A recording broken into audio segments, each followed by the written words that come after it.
Yun. So may bagong project tayo. Epson. Epson L3110. Ayan. So, blinking yung ano. Check natin. Check muna natin kung anong problema.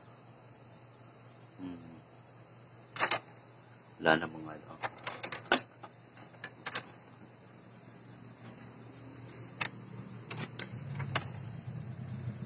Wala namang problema sa